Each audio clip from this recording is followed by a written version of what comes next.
partir de dentro. Você fez o seu aqui. Já pode fazer. Coloque aí. Vamos. Iniciamos.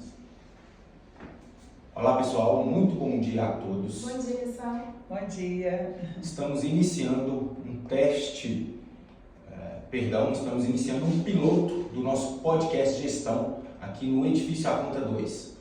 Hoje recebemos uma convidada muito especial, que é a doutora Laura Elisa, que é especializada em Direito de Família e Direitos Médicos, além de outras áreas do direito, né, doutora? Sim.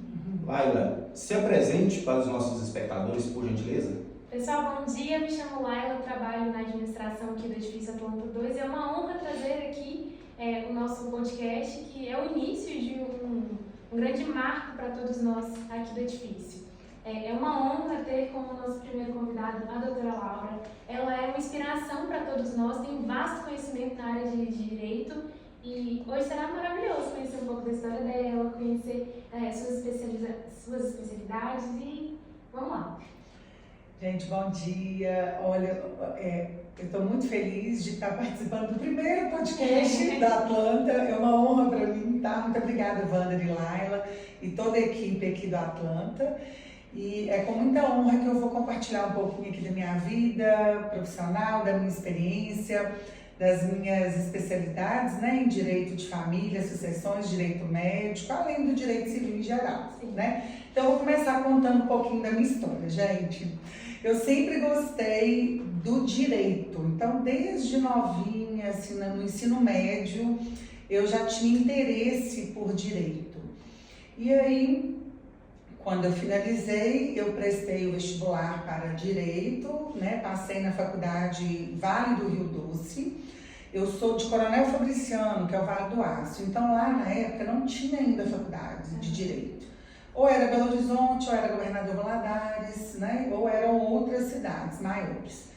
Então, eu passei também aqui em Belo Horizonte, mas o Governador Valadares era mais próximo da minha cidade. Então, eu fui morar lá durante 5 anos. Cursei na faculdade, chama Univale, que é a Universidade Vale do Rio Doce. Eu fui da primeira turma de Direito dessa faculdade. E na própria faculdade, quando eu estava formando, eu já descobri que eu tinha uma sensibilidade pela área do direito de família. Por quê? Eu fiz a minha monografia no direito da criança, que na época tinha acabado de sair o Estatuto da Criança e do Adolescente, tá?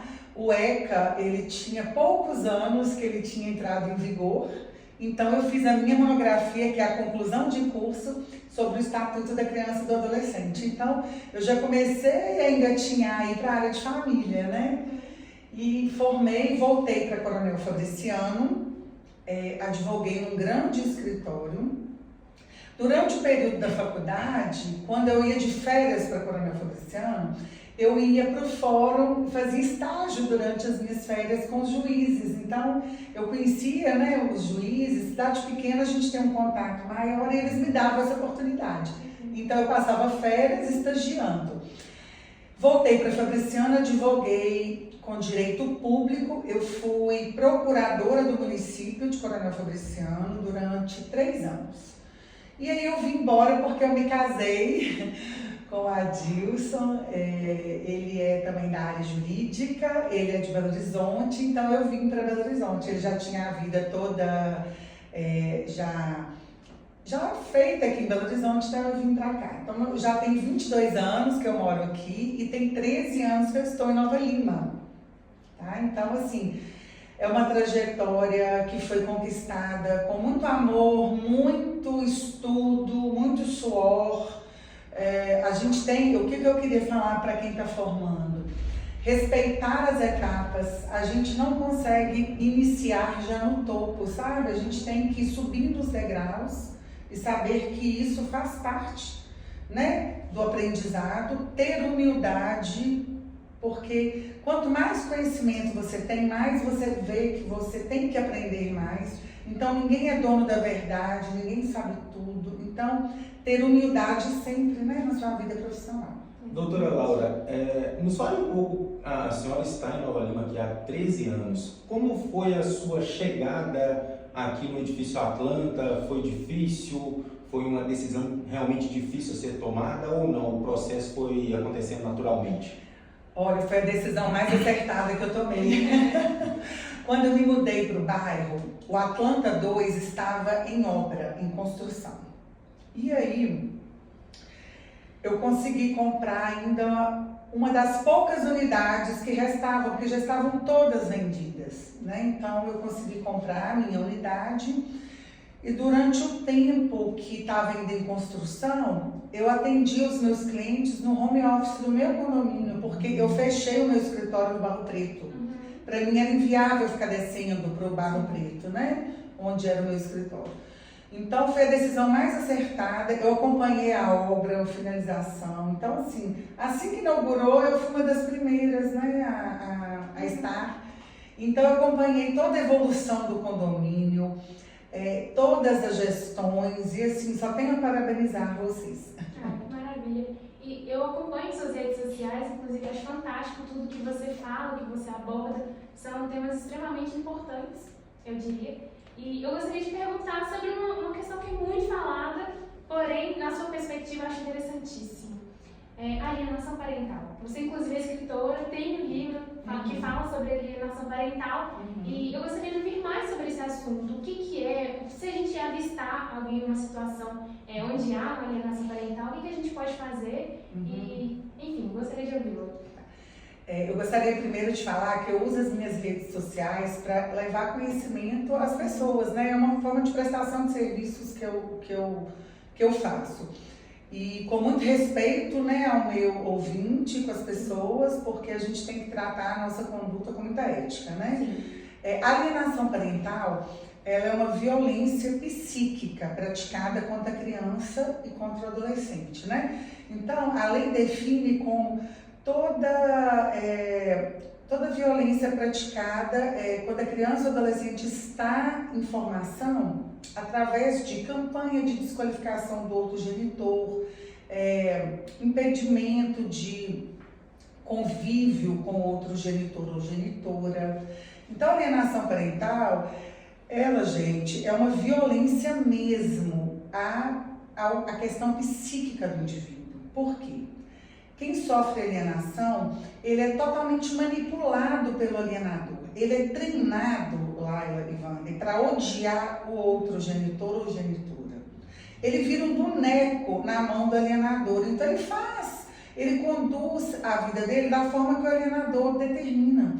E uma coisa importante, o alienado, ele protege o alienador. Porque o alienador, ele se porta como vítima.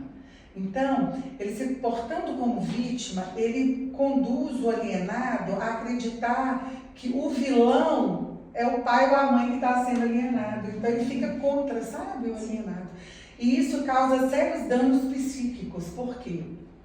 Ele vai crescer com várias questões que vão dificultá-lo na vida profissional, né, a desenvolver relacionamentos saudáveis. Às vezes até mesmo achar que ele tem condição de ter uma família. Porque muitas pessoas que são alienadas acham que casamento, que relacionamento é aquilo ruim que ele viveu na casa dele, né? Então, e não é, né? Cada um constrói a sua história, né? Então, a alienação parental, ela é uma interferência, né, na formação psíquica da criança e do adolescente, que pode ser praticado pelos pais, pelos avós, ou por qualquer pessoa que tenha a guarda daquela criança ou daquele adolescente. E hoje em dia a lei define como violência psicológica, então hoje em dia é crime. Então, doutora, quando é identificado esse caso de alienação parental, né, qual que é o processo a seguir? A senhora encaminha com um psicólogo, já tem algum processo definido? Me fale um pouco mais sobre isso. Quando você percebe que alguém está alienando, a primeira coisa é você alertar o alienado que ele está sendo vítima de uma alienação parental.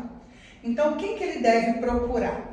Ele deve procurar um advogado especializado ou a Defensoria Pública, se ele não tiver condição de pagar um advogado particular, tá? Ele pode procurar o Ministério Público, Uhum. ele pode procurar também as delegacias especializadas em criança e em adolescente, tá? Então, ele pode procurar todas essas pessoas. E quem que pode auxiliar? Além do advogado, o psicólogo pode auxiliar. Bacana demais, doutora. Só um probleminha técnico, só um minutinho.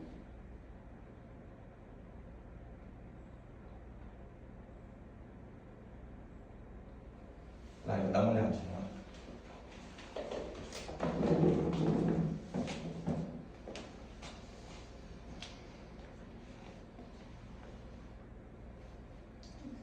Eu testei ele agora e tava funcionando.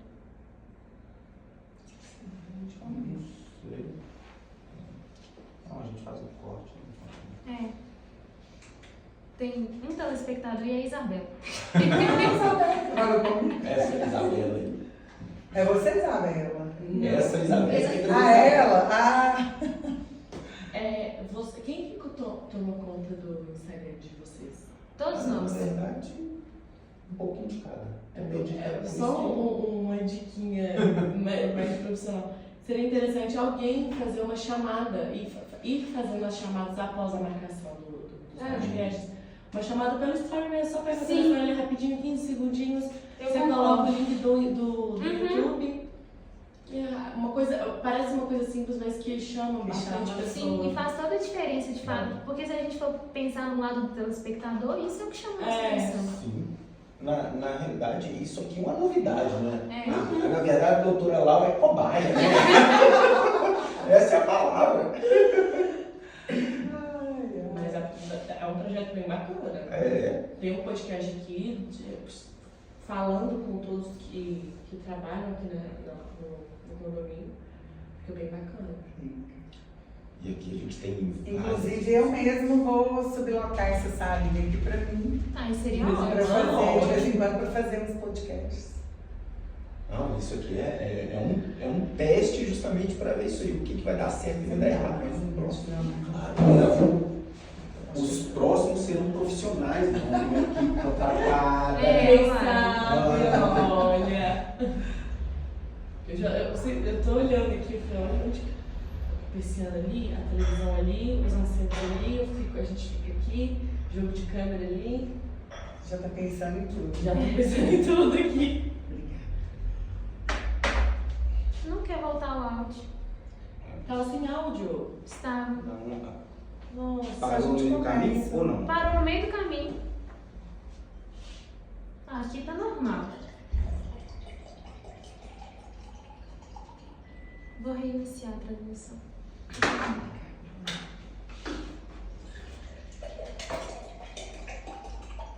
Os meninos eram mais agressivos.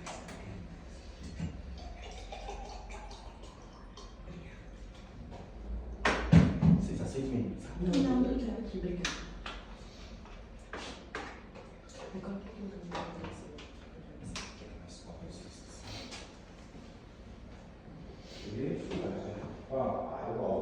Realmente, às 10 horas já vai ter gravado tudo.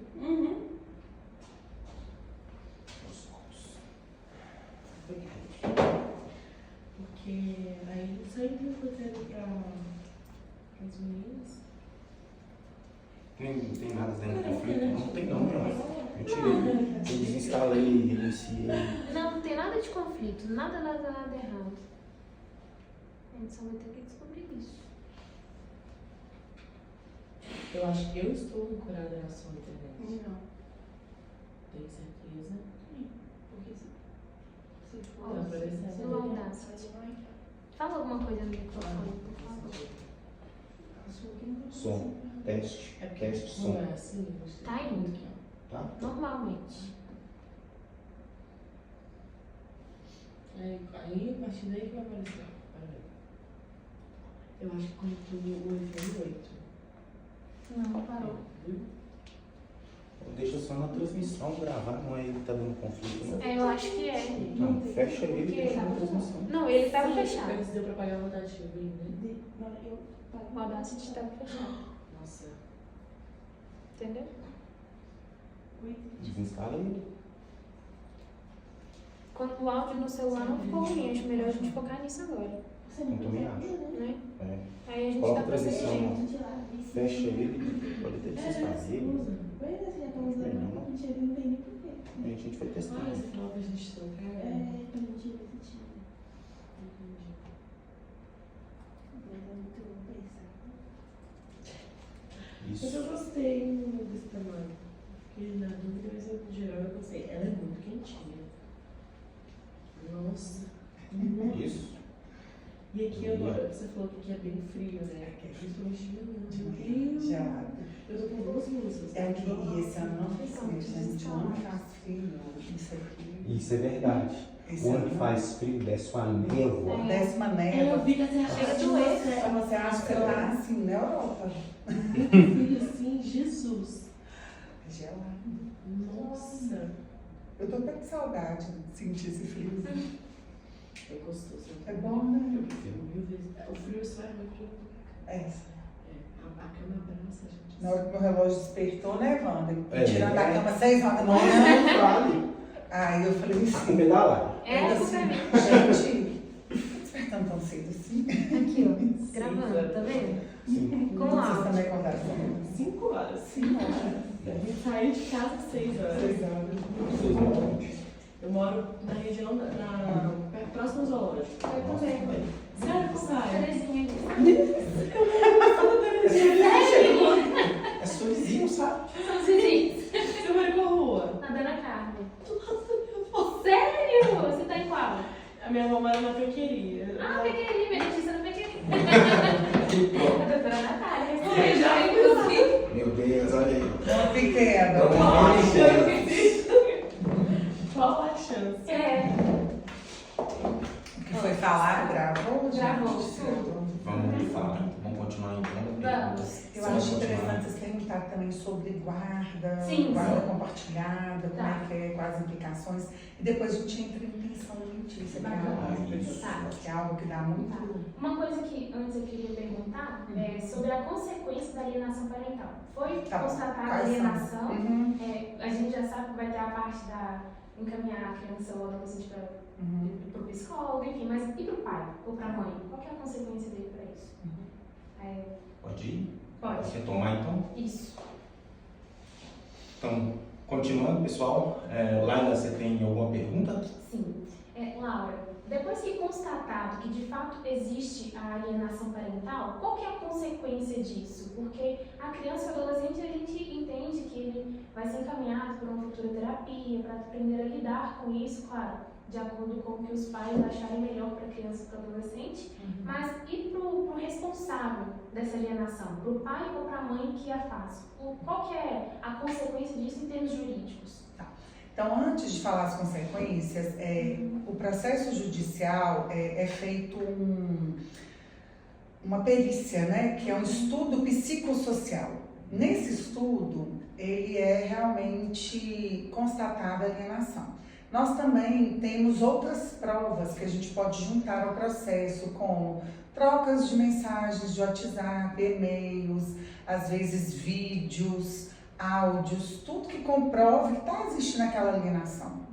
E aí, quais são as consequências, Laila? As consequências podem ser, primeiro, a diminuição do contato daquele genitor ou genitora que pratica alienação. Então, ou seja, ele não vai ter o convívio com o filho de forma tão ampla. Ele pode perder a guarda, assim, se a guarda era compartilhada, a guarda vai virar unilateral para o outro genitor. Então, ele não vai ter mais a guarda do filho. Em casos mais graves, talvez ele possa perder realmente todo o convívio com essa criança. Tá? A lei, ela teve uma alteração que agora não se perde mais o poder familiar, que antes perdia, tá? Nós tivemos uma alteração.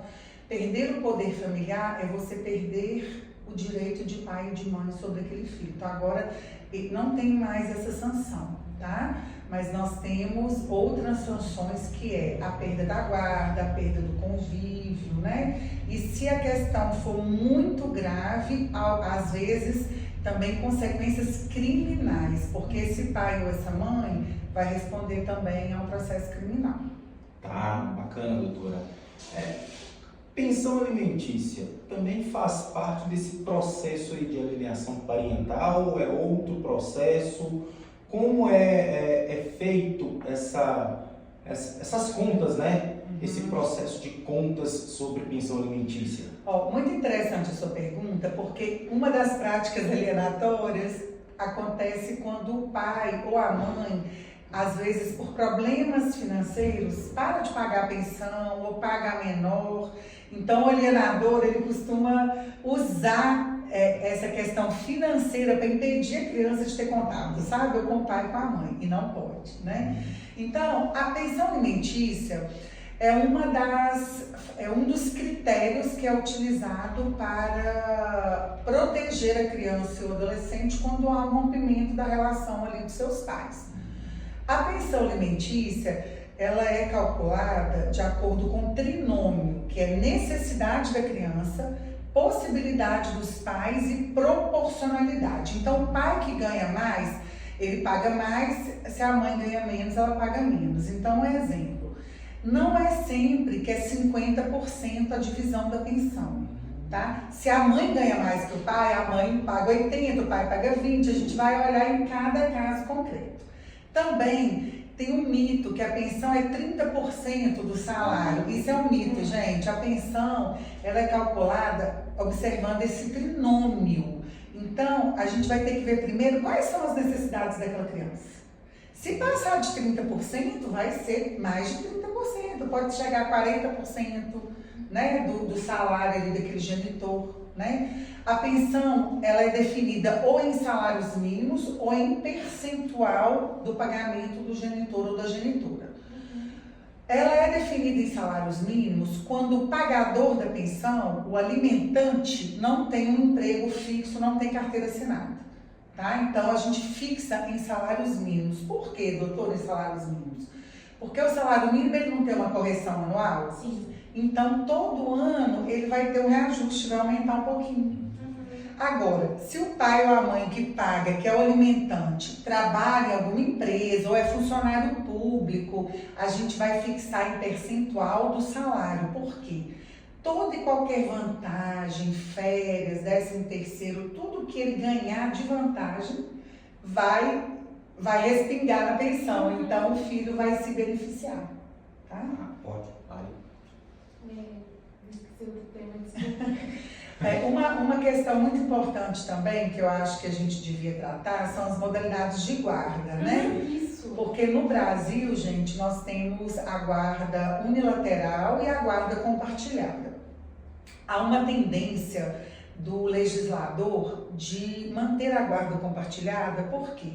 Porque ela é uma das formas de não acontecer alienação parental, né? Porque o filho convive igualmente com os dois genitores, né? E também ela é uma forma da criança, porque o convívio com o pai e com a mãe é um direito da criança. A gente pensa que é um direito do pai e da mãe, não, mas é um direito da criança. Agora, em alguns casos, não existe diálogo nenhum entre os pais, porque o rompimento afetivo gerou, às vezes, um ressentimento, não conseguiram superar ali aquelas dificuldades. Então, a maioria dos casos, o pai e a mãe não conversam. Quando é assim, é muito difícil manter uma guarda compartilhada, porque a guarda compartilhada, ela presume que tem uma boa comunicação entre os genitores. Se não tem, como é que você vai compartilhar uma guarda? Você vai ter sempre uma terceira pessoa intermediando ali, né? Então, a gente geralmente aplica a guarda compartilhada. Um mito também, gente, muito importante, geralmente os pais acham que a guarda compartilhada não precisa pagar a pensão alimentícia. Isso é o que mais chega até a gente no consultório. Doutora, eu quero a guarda compartilhada, então meu filho vai ficar metade do tempo comigo, metade do tempo com a mãe. Eu não preciso pagar a pensão, porque eu já vou pagar metade. Não é assim que funciona. Mesmo a guarda sendo compartilhada, a gente fixa um domicílio para a criança. Geralmente o domicílio é com a mãe, ou em alguns casos é com o pai, tá?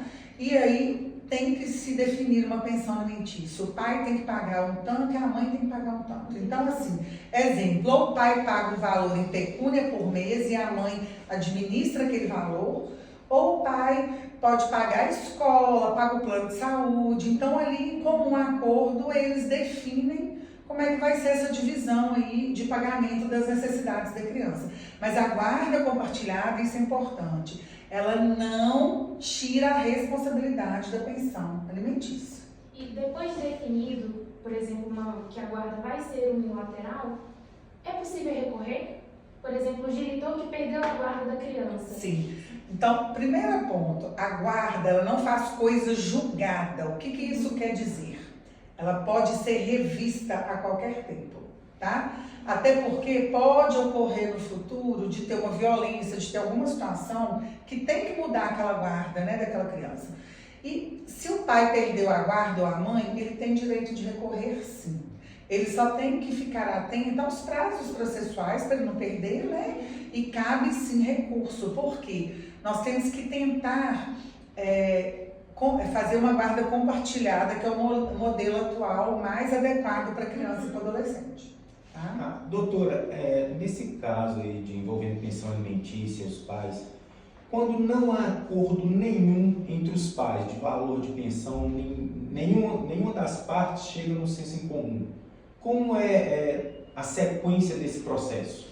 O juiz, com base nos rendimentos do pai e da mãe, com base na vida econômica de cada um, o juiz vai definir a pensão, tá? Então ele vai definir a pensão. Então é muito complicado você deixar um terceiro, que é o Estado, porque o juiz é o Estado, né? Decidir uma coisa que você poderia talvez em comum acordo, né? Decidir com o outro. Só que, gente, é muito difícil, nem sempre há diálogo. Então, na maioria dos casos, quem dá a palavra final é o juiz. Então, ele que define a pensão alimentícia com base nos rendimentos ali dos pais daquela criança. A criança ou o adolescente, durante todo esse processo de alienação, durante todo esse processo da pensão, com quem a criança ou adolescente vai ficar, ele pode opinar de alguma maneira? Ele participa isso de forma ativa? Olha, até 18 anos, até 12 anos, ele faz um estudo psicossocial. Então, de forma lúdica, a psicóloga vai vendo ali com quem ele tem mais aptidão para poder ficar. A partir de 12 anos, ele pode ser ouvido pelo juiz. Então, ele pode manifestar a vontade dele. Eu quero ficar com a minha mãe, eu quero ficar com meu pai, né? Então, o juiz vai analisar cada caso e vai definir a residência da criança com quem ele achar que tem melhores condições para exercer aquela guarda ali, gente. Nós temos que pensar que tudo que envolve criança, a gente vai definir o que for melhor para o interesse da criança e do adolescente. Então, não é a vontade do pai nem da mãe, é o que prevalece, é o que for melhor para a criança. Então, doutora, podemos dizer que em direito de família, realmente, cada caso é um caso. Tem que ser Cada analisado. caso é um caso, Wander. A gente tem que analisar as peculiaridades. Cada família, né, tem as suas peculiaridades e, assim, não tem como a gente rotular, entendeu? Então, por isso que eu falei que é um mito essa questão da percentual da pensão, não existe um valor, né? Uma coisa importante também para falar é que a pensão não acaba quando faz 18 anos, tá? Eu achei que acabava. Não, a pensão, quando o filho está estudando, é até 24 anos, é até ele terminar a faculdade. Pode se estender até 25, 26, se for uma faculdade de medicina. Tá? Que interessante. Então, o pai ou a mãe é obrigado a pagar a pensão até a formação no curso superior. Ou seja, terei problemas. Você vai ter problemas. A maioridade, ela só acaba, a pensão só acaba se o filho não está estudando e já está trabalhando. Então, se o filho não continua estudando e já quis entrar no mercado de trabalho, aí sim o pai ou a mãe pode entrar com uma ação de exoneração da pensão. Uma outra coisa importante para eu falar. Se foi definida uma pensão judicial e precisa exonerar essa pensão, muitos pais pensam assim: ah, meu filho fez 18 anos, eu vou parar de pagar a pensão. E não entra com a ação de exoneração. tem que entrar com uma ação de exoneração. Por quê? Quem dá a palavra final é o juiz que tem que dar uma decisão extinguindo, né, ou finalizando aquela obrigação alimentar.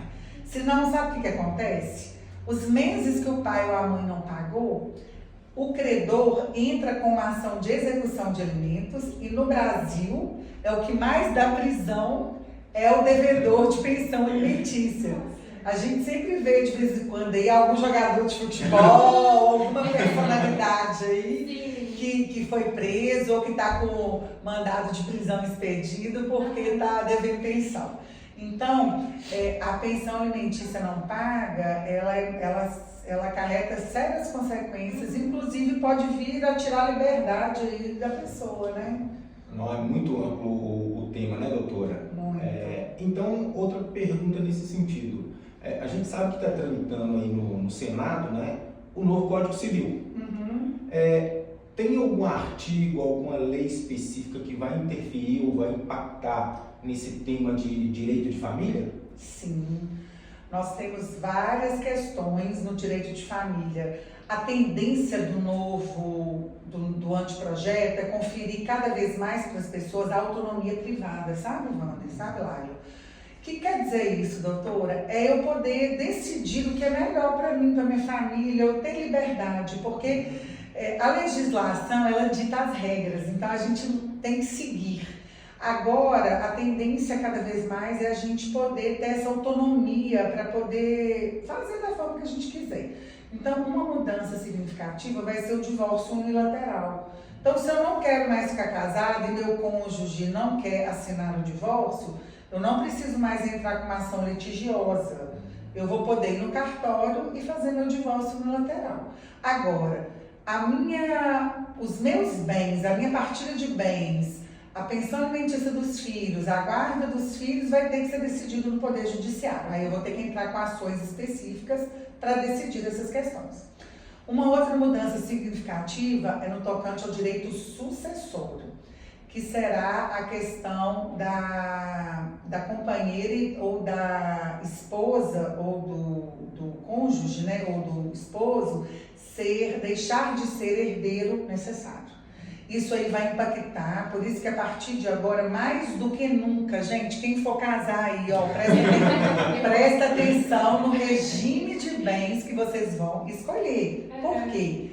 Comunhão parcial de bens ou comunhão total, você já é meeira de tudo que for adquirido a título oneroso. A comunhão total você ainda é herdeira, né? Agora, a separação total de bens, você agora não vai mais herdar do seu cônjuge se passar esse projeto. Então, quem casou por algum regime que não seja muito favorável, existe a possibilidade de mudar o regime de bens. Muita gente não sabe, mas tem como mudar o regime de bens, tá? Então é muito importante. Uma outra coisa que foi uma inovação também esse ano, que foi muito importante no direito de família, foi a possibilidade, gente, isso foi assim, eu achei fantástico. Foi uma ação direta de inconstitucionalidade de um artigo do Código Civil na área de direito das sucessões, onde esse artigo falava que o maior de 70 anos não podia casar com regime de bens, a não ser a separação total de bens. Então, toda pessoa maior de 70 anos se sente ofendida. Por quê? Só porque eu tenho 70 anos, eu não tenho direito de escolher o meu regime de bens, eu não estou incapaz, né? Sim. Então, tivemos uma decisão esse ano, a partir de fevereiro, o STJ decidiu que, a partir de agora, os maiores de 70 anos podem escolher o regime de bens que querem se casar, tá? Então, não preciso mais me casar com a separação obrigatória de bens, tá? Então, isso daqui é uma das formas de autonomia privada que eu acabei de falar, é a pessoa se autodeterminar. Sim, isso né? é um avanço. É um avanço, porque se a pessoa não é incapaz, porque o incapaz nem casar ele pode, né? Porque ele tem que ter um curador, né? Então, por que ele não pode escolher um regime de bens a não ser o da separação obrigatória? Não é verdade, Wander? Ô, doutora, uma pergunta, mas agora na minha área familiar. Eu tenho um irmão. Consulta, gente. Consulta. Olha. Eu tenho um irmão que ele namora há 9 anos. Namorou com a menina há 9 anos e recentemente eles foram morar juntos. Não casaram, estão muito bem, tem 1 ano e pouco que estão juntos. Nesse caso, mesmo ele não sendo casado, ele namorou esse período com a moça, estão juntos, se separar agora, ela também tem direito à metade dos bens dele? Tem, Wander. Por quê? Quando a pessoa vai viver em união estável, então vamos começar explicando que a união estável, pela Constituição de 88, ela foi equiparada ao casamento, com todos os direitos. Então, o que isso quer dizer? Quem está em união estável tem todos os direitos iguais a quem casou no civil. Se ele não fez um pacto, né, de convivência, Wander, inclusive se você quiser me contratar para fazer um pacto, ele pode escolher o regime de bens, ele e ela. Se ele não fez o pacto de convivência, qual o regime de bens que está vigorando no caso dele? A lei fala que é a comunhão parcial de bens. O que isso quer dizer? Tudo que o seu irmão adquirir a título oneroso ou que a esposa, que a companheira dele adquirir, cada um tem direito à metade. Pode estar só no nome dele ou só no nome dela. Tudo que for.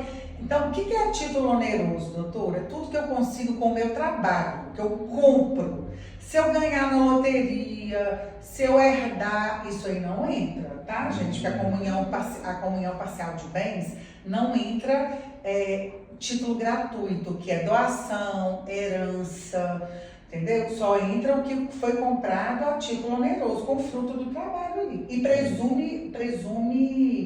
tem presunção de participação. Então, se a sua cunhada não trabalha fora de casa, ela só trabalha no lar, porque trabalhar no lar também é o trabalho, e hoje em dia temos decisões favoráveis à mulher, onde o marido tem que pagar até um valor mensal de pensão mesmo, pelo trabalho que ela exerceu dentro de casa. Ela tem a presunção do esforço em comum, ok? E pergunta, nessa situação aqui, a coitada namora há 9 anos, não foi pedida em casamento aqui, vigia, amiga. Qual que seria o prazo para começar a valer isso? Porque aqui são 9 anos, aqui é muito tempo. Mas, por exemplo, 1 ano já vale? São meses? Aí que a gente tem que ver cada caso. Esses 9 anos, eles se portavam como casados? Porque a coabitação não é mais requisito para a união estável. O que quer dizer? Você não precisa morar com a pessoa para ser união estável. Então, isso é muito subjetivo, sabe, Laila? Então, se eles namoraram e eles publicamente se comportavam como namorados, então esse período do namoro foi namoro, não foi união estável. Sim. A partir do momento que eles falaram, não, agora nós vamos morar junto, porque agora nós vamos constituir a nossa família, igual o Wander falou. Tem 1 ano e pouquinho que eles legalizaram a família mesmo. Então, entendeu?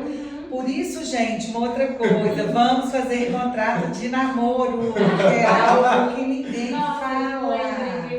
Ninguém fala. Contrato de namoro, porque hoje em dia os namoros não são mais como eram antigamente. Os namoros hoje em dia se confundem com união estável. Por quê? Um fica muito na casa do outro, eles vão adquirindo coisas em comum. Então tem que definir se aquilo é um namoro ou se aquilo é uma união estável. Porque, como eu falei, não precisa morar junto para ser uma união estável. E se for determinado que, olha, eu namoro e eu quero me casar, mas eu não vou casar agora, eu quero uma união estável. Qual que é o primeiro passo para chegar até lá? O primeiro passo para chegar até lá, o certo seria fazer um contrato, mas quem não quiser fazer o contrato é se portar de forma pública como um namoro e não morar com a outra pessoa. Porque se você for morar com a outra pessoa, gente, aí já é uma união estável, aquilo já não é mais. Nem preciso ir no cartório para formalizar isso. Você pode não fazer uma declaração. né? Esse contrato teria que ser auditado, perdão. Esse contrato de namoro ele pode ser feito de forma particular, ou você pode ir no cartório lavrar por escritura pública, entendeu? Entendi. Muitos casais não conversam sobre isso por medo de assustar o outro, né, gente? Eu não vou propor isso aqui, senão meu namorado vai assustar, vai pensar, gente, o que ela é capaz, né? Se ela tá pensando num contrato de namoro. Mas isso, a gente tem que mudar essa mentalidade. Por quê? O que nós temos que pensar? Que todo relacionamento tem consequências, inclusive patrimoniais, pessoais, como pensão alimentícia, tá?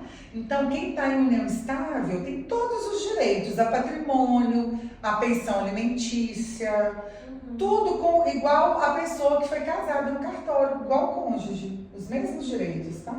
Bacana, doutora. Então, muito amplo o assunto, né? Falar também direito de família. Uma outra questão que a senhora aborda muito, você, né? Você aborda. A gente vira senhora, gente. Ô, tristeza. Uma outra questão que você aborda muito nas suas redes sociais é em relação ao direito médico, né? A gente sabe que está surgindo muitas inovações, essa alteração de Código Civil. Nos fale um pouco sobre a área. É uma área ampla também a ser discutida, né? Sim. O direito médico está crescendo cada vez mais porque os profissionais da saúde estão vendo a necessidade de estar cada vez mais de acordo com as normas, né, com as resoluções do Conselho de Medicina, né? E também eles precisam também estar de acordo com a Lei de Proteção de Dados. Então, o principal que eles precisam se preocupar, primeiro, ter os termos de livre consentimento dos pacientes, ter cuidado com postagens de procedimentos feitos com esses pacientes, de antes, de depois. Isso é algo muito sério. E também, gente, como em toda área, nós temos pessoas que às vezes querem aproveitar ali de um profissional de saúde e às vezes ingressar com uma ação ali de responsabilidade civil, né? Para tirar ali às vezes um dano material e moral daquele profissional.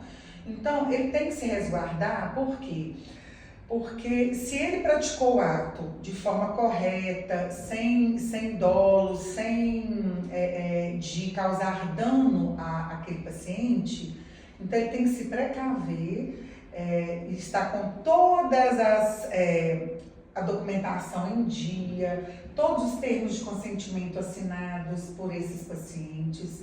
Porque, gente, nada no direito médico nada é muito objetivo no sentido assim, os procedimentos que são feitos, às vezes as consequências são inesperadas até para o próprio médico, né? Então, hoje em dia, não se fala mais em erro médico. Quando existem essas demandas, antigamente o pessoal entrava com ações de erro médico. Essa palavra erro médico já induz o julgador ao médico ter praticado algo errado. Então agora não se usa mais esse termo. Então se alguém vai entrar na justiça hoje em dia, tem que entrar para apurar a responsabilidade civil daquele médico, para saber se houve alguma falha, alguma negligência, alguma imprudência, alguma imperícia no trabalho dele, que gerou ali um dano moral e um dano material para aquele paciente. Então, qual o conselho que eu dou para os médicos? Estarem em dia e, se possível, ter uma assessoria jurídica preventiva, não contenciosa. Não é bom esperar que algum paciente leve o médico na justiça para depois ele procurar uma assessoria. O ideal seria uma assessoria preventiva, sabe, Wander? Para ele se resguardar e estar de acordo com a lei, com as resoluções de medicina, agindo de forma correta. E principalmente, agindo de acordo com a lei de proteção de dados, porque hoje em dia nós temos que proteger os dados pessoais de todas as pessoas. Então a gente não pode expor, né, nenhum paciente, nenhum cliente, ninguém, né, porque senão você vai responder civilmente pelo ato. Num termo de consentimento que o paciente ele tem que ler, tem que estar ciente do que vai haver ali no procedimento, lá contém várias e várias cláusulas, né? Falando dos riscos que pode acontecer, desde um simples procedimento a uma grande cirurgia. Sim. Se acontecer alguma coisa, por mais que esteja lá no termo de consentimento que pode acontecer e que o paciente está ciente daquilo, houve algum problema durante um procedimento, o paciente ele pode recorrer, processar o médico? Poder ele pode, gente. Qualquer pessoa tem direito, tem acesso à justiça, né? Isso é um direito constitucional, tá, Laila? Entretanto, para você responsabilizar um profissional, tem que ter havido realmente algum ato ilícito. O que é ato ilícito? Algum ato comissivo ou omissivo que tenha causado ali aquele dano, ou a morte, ou uma lesão permanente, ou uma incapacidade para o trabalho. Então, assim, para você ingressar em juízo, tem que ser algo muito sério mesmo que tenha acontecido para você falar que aquele médico ele foi imprudente, negligente ou imperito. E aí, o que acontece? Nos processos judiciais vai haver uma perícia judicial médica e essa perícia que vai falar se o médico agiu ou não de acordo com os ditames legais ali. Porque cuidar da vida, por mais que você seja diligente, às vezes as consequências fogem do controle ali do médico, né, gente? Então, o médico, ele não é Deus, ele não tem um controle, ninguém tem um controle de tudo, né? Então, tem que ver se aquela consequência ali danosa foi responsabilidade dele ou não, ou foi uma fatalidade. Sim, tá? entendi. Bom, doutora Laurelisa, a conversa foi muito esclarecedora. Eu gostaria de parabenizar pelo seu trabalho, por suas orientações. Eu também acompanho muito as suas redes sociais e gostaria que você fale seu Instagram, TikTok, para quem está nos assistindo. Pessoal, então quem ainda não me segue, meu Instagram é @doutoralaurelisa. Eu estou no Instagram, no Facebook, no TikTok, no YouTube. Eu compartilho diariamente informações do direito de família, sucessões de direito médico. Qualquer dúvida também, vocês entram em contato comigo. Eu atuo também na defesa da mulher, né? Eu tenho um grande trabalho aí na defesa contra a violência doméstica e tem muitas questões assim envolvendo a proteção da mulher também. Então, quem tiver curiosidade ali para ver meu trabalho, eu convido a todos aí para me seguir, curtir e compartilhar meus conteúdos. Com certeza. Então, pessoal, gente, outra coisa que eu esqueci de falar. Eu sou autora de um livro, inclusive de uma tese inédita, que é a responsabilidade civil pela alienação parental, pela violação da integridade psíquica. Eu trabalho ali a violação de um dos direitos da personalidade, que é a integridade psíquica nossa. E eu estou defendendo a possibilidade do alienado cobrar judicialmente indenização por dano moral do alienador que praticou ali a alienação parental. Então, isso aqui dá até um outro podcast, que depois a gente pode falar só sobre alienação parental. Então, quem não sabe o que é alienação parental, comprem o meu livro, é pela editora Lumen Iuris, tá? A responsabilidade civil pela violação dos direitos da personalidade por ato de alienação parental. E quem quiser saber um pouquinho mais de alienação parental, siga os meus canais aí. Isso aí. Laura, muito obrigada por ter vindo, foi maravilhoso. Eu adoro o jeito que você fala com tanta propriedade, com tanto amor à sua profissão, que até gosta de escutar. Muito obrigada. Sim, a gente tem que fazer esse podcast sobre alienação parental, focando apenas nisso, que acho que vai ser maravilhoso. A gente tem muito conteúdo. Obrigada, gente. Um conselho, faça o que você ama, porque você não vai trabalhar nenhum dia na sua vida. Eu amo o que eu faço. Eu me dedico, às vezes eu saio aqui do prédio 10 horas da noite, mas eu saio feliz com a sensação de dever cumprido, e a vida é isso, é sobre isso, tá? Um grande beijo para vocês. Obrigada, gente. Muito obrigado, pessoal. Até mais. Tchau. E aí? Deixa eu encerrar. A gente tem que tirar uma foto para colocar a capa. Quem vai fazer? Você vai fazer as edições hoje? Você vai mandar? Se vocês precisarem de uma ajuda aí, ó, você Já vamos conversar com o Léo. É, Já conversei com o Léo. a sua equipe deixou você na mão hoje. Pois é, você acredita que ontem a gente recebeu pela primeira vez a visita da administradora ProSint, né, na gestão do Léo? Tira uma da gente Ui, sentada. eu posso parar aí pra você? Pode, por favor. Pode, por favor.